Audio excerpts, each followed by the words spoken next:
त्याने त्याची कार काढली. त्याला रागात बाहेर येताना पाहून दद्दूही त्याच्या मागे आले. त्यांनी गार्डला इशारा केला तसं एक गार्ड जाऊन अनयच्या शेजारी पॅसेंजर सीटवर बसला. अनय त्याला काहीच बोलला नाही. त्याने सरळ मयुरीच्या ऑफिसच्या दिशेने कार घेतली.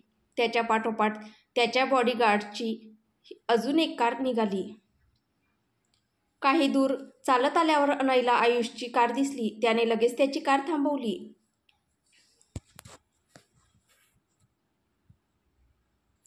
त्याच्या पाठोपाठ आलेल्या त्याच्या बॉडीगार्डची कारही थांबली.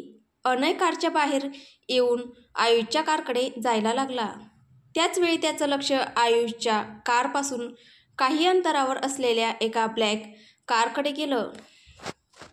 अनयला आणि त्याच्या बॉडीगार्ड्सला आलेलं पाहताच ती कार हळूहळू मागे जायला लागली. तसं त्याने त्याच्या मागून येणाऱ्या गार्ड्सला हातानेच इशारा केला. अनयचा इशारा समजून 2 गार्ड्स त्याच्यासोबत थांबले तर बाकी पुन्हा माघारी वळून त्याच्या कारकडे गेले. अनय थोडं अजून पुढे गेला असेल तोच त्याच्या मागून त्याच्या बॉडीगार्डची कार आली आणि आयुषच्या कारच्या मागे असलेल्या कारच्या दिशेने गेली. बॉडीगार्डची कार आपल्याच दिशेने येते हे समजताच त्या कारमधील व्यक्तीने लगेच कार स्टार्ट करत रिव्हर्समध्ये घेतली. तोपर्यंत अनयही आयुषच्या कारपर्यंत पोहोचला होता. अनयला जवळ आलेलं पाहताच आयुष कार बाहेर आला. भाई तू इथे? आयुष कारच्या बाहेर येत त्याच्याजवळ आलेल्या अनयला विचारतो. मयुरी कुठे आहे? अनय आयुषच्या प्रश्नाकडे पूर्ण दुर्लक्ष करत विचारतो. आयुषचंही लक्ष तोपर्यंत अनयच्या डोळ्यांकडे जातं. त्याचे डोळे रागाने लाल झाले होते. भाई काही झालंय का? तसं असलं तरी तू प्लीज वहिनीवर राग नको काढूस. आयुष अनयला घाबरत पण तरीही हिम्मत करत बोलतो. आयुष मी तुला जे विचारलंय फक्त त्याचंच उत्तर दे. बाकी मला काही सांगू नकोस आणि विचारूही नकोस. अनय अगदी शांतपणे बोलतो.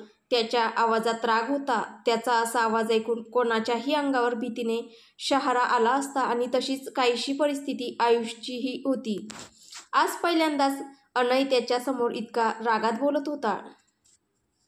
आयुष काहीच बोलत नाहीये हे पाहून अनय त्याला काही बोलणारच की तेवढ्यात मयुरी आयुषच्या कारच्या मागच्या साईडमधून बाहेर आली आणि आयुषच्या बाजूला जाऊन उभी राहिली. Get in to my car. Anay मयुरीकडे पाहत बोलतो.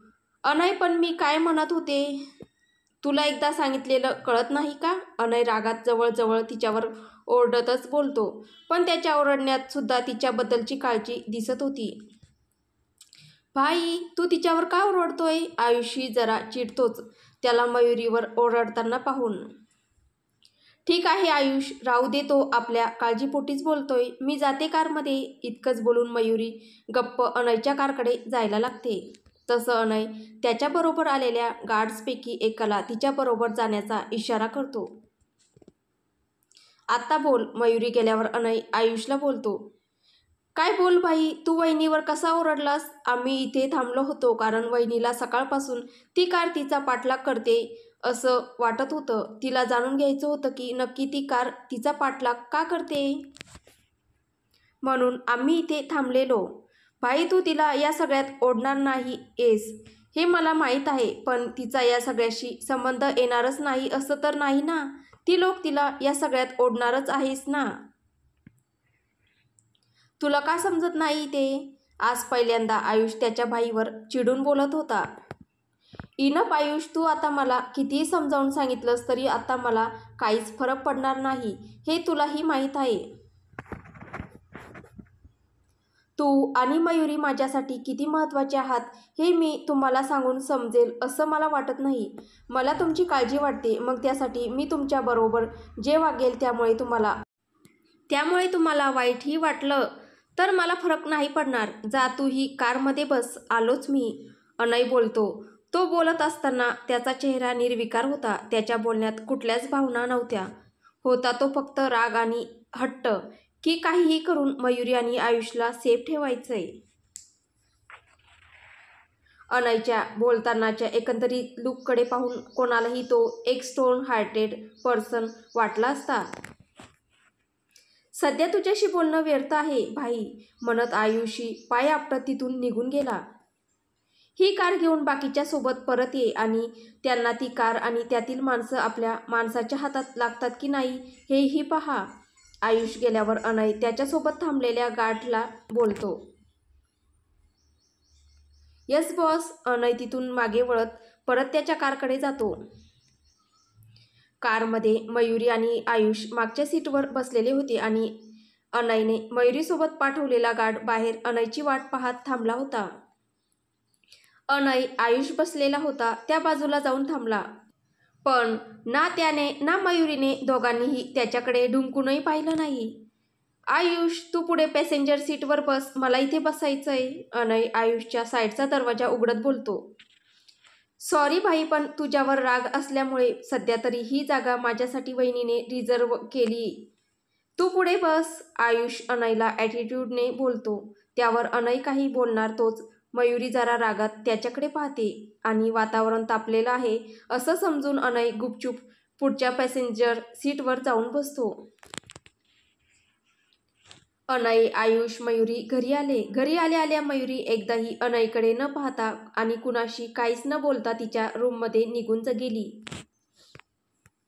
आयुषी अनयला एक रागीट लुक देत आत आला. तोही कुणाशी काहीच न बोलता त्याच्या रूममध्ये निघून गेला. त्यांना दोघांनाही असं रागात रूममध्ये जाताना पाहून दद्दूने मयुरीसोबत बोलण्यासाठी घाईघाईने स्वतःच्या रूमकडे जाणाऱ्या अनयला आवाज देऊन जवळ बोलावलं. दद्दू, मी तुमच्याशी नंतर बोलतो ना प्लीज. अनय त्यांच्या जवळून जाता जाता बोलतो. अरे पण मला काय झालंय ते तरी सांग. दद्दू घाईत जाणाऱ्या अनयचा हात धरत बोलते. काही नाही, बस रागाच्या भरात मी मयुरीवर थोडंसं ओरडलो म्हणून चिडली ती. आता जाऊ मी प्लीज. अनय अगदीच आर्जवी स्वरात बोलतो. आज त्याला प्रत्येक नवऱ्याला बायको चिडल्यावर आठवतात तसे 33 कोटी देव आठवत होते. सतत डोळ्यासमोर मयुरीचा कारमधला रागीट चेहरा येत होता.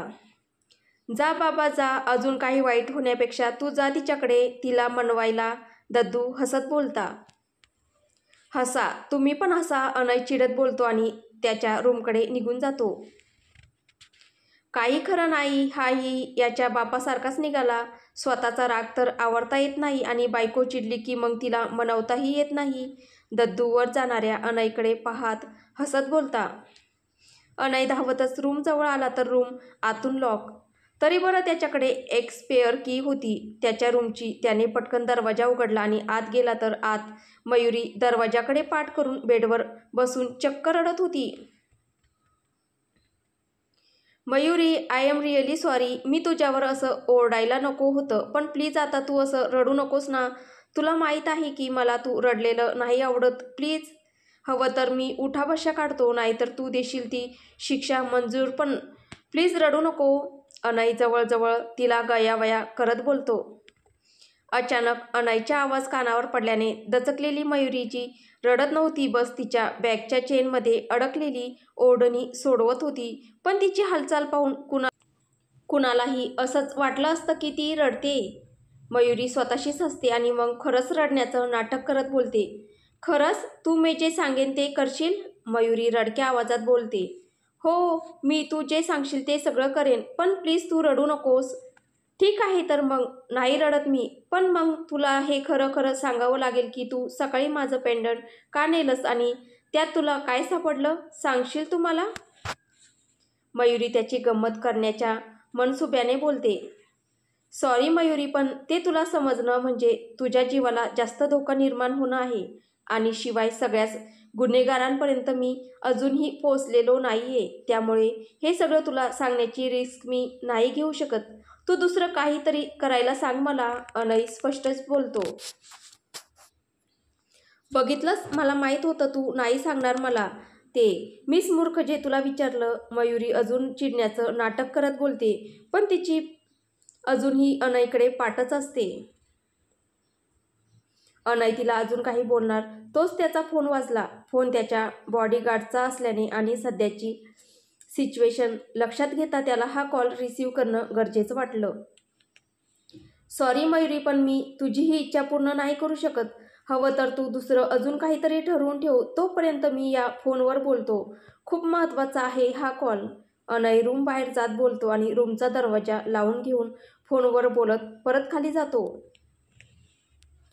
हा गेला तेही माझं काहीच न ऐकता. वाटलं होतं की तो सॉरी बोलल्यावर त्याला माफ करेल, पण आता विसरा मिस्टर अनय देसाई, मी पण मयुरी आहे, एवढ्या सहज मानत नसते. स्वतःशीच बोलत मयुरी गॅलरीकडे निघून गेली. अनय मॅन्शन समोरच्या मोकळ्या स्पेसमध्ये उभा होता. त्याच्यासमोर 4 जणांना गुडघ्यावर बसवलेलं होतं. त्यांचे हात बांधलेले होते आणि त्यांच्या शरीरावर जागोजागी जखमा होत्या, त्याही ताज्या, जणू कुणीतरी त्यांना खूप मारलंय. त्या बसलेल्या चौघांच्या मागे अनयच्या बॉडीगार्डसोबत जय आणि अभिची अजून काही माणसं होती. बॉस, या चौघांना पकडण्यासाठी यांनी आमची मदत केली, एक बॉडीगार्ड जय आणि अभिच्या माणसांकडे इशारा करत बोलतो. आणि तुम्ही यांची मदत का केली? अनय तो कोण आहे, कुणासाठी काम करतो हे माहीत असूनही नसल्याचं दाखवत त्याच्याकडे एकटक पाहणाऱ्या जयला बोलतो. माझ्या सांगण्यावरून. अचानक मागून आलेला हा एक ओळखीचा आवाज अनयच्या कानावर पडतो आणि त्याच्या चेहऱ्यावर खोडकर हसू येतं.